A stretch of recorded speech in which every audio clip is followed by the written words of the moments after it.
Good morning to all of you. In the previous class, we have discussed about the course policy of unit process, and also we have discussed about the syllabus, the content of the unit process.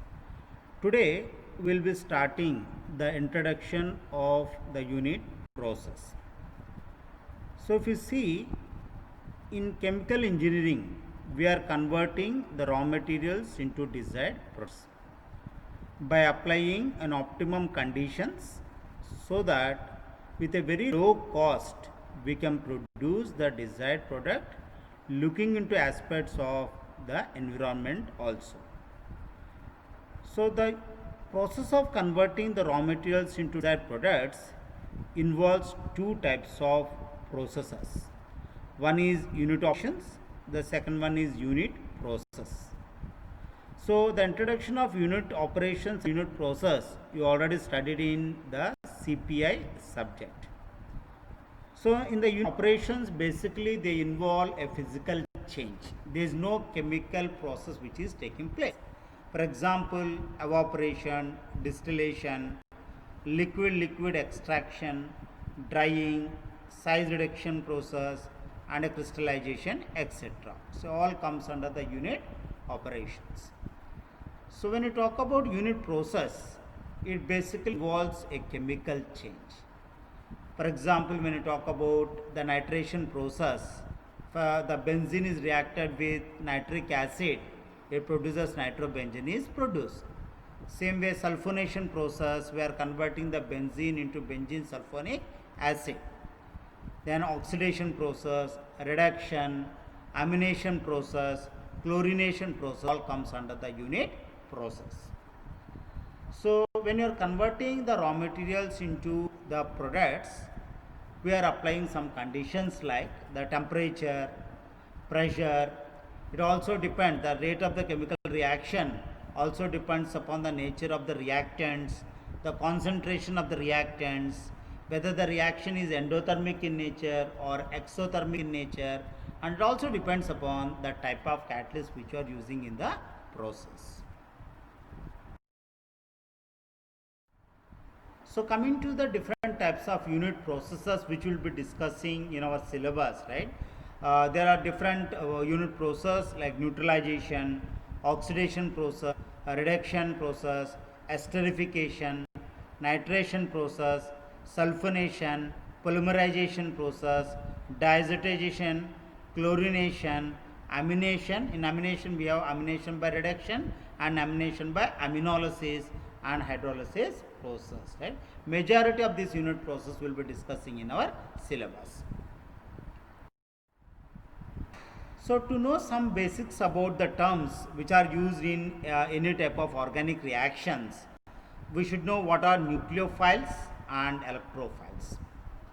So electrophiles are electron deficient species, right? So as the word means, electrophiles, electron loving. Philic means loving. These are electron loving species. When they will be taking the electrons? When there is a deficiency of electrons, right? So they accept the electrons from nucleophiles.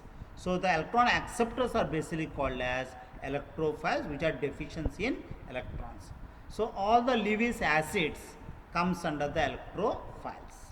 The example includes carbocations and carbonyl bonds. So on the other way, nucleophiles are electron rich species, right? For example, when you talk about water or ammonia, so in case of water, the central metal atom oxygen is having a 2 lone pair of electrons.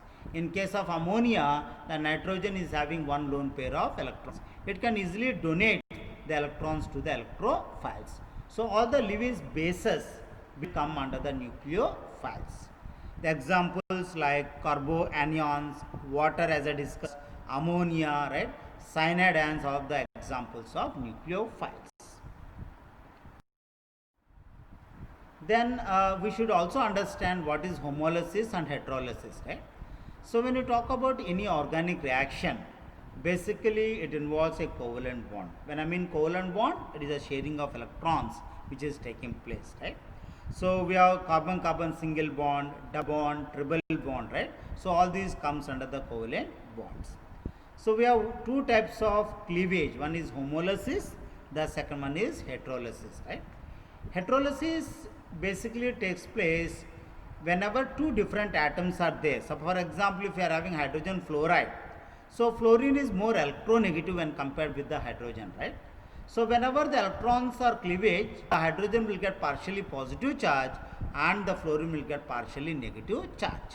Because the fluorine is more electronegative compared with the hydrogen, this type of cleavage is called as heterolysis cleavage.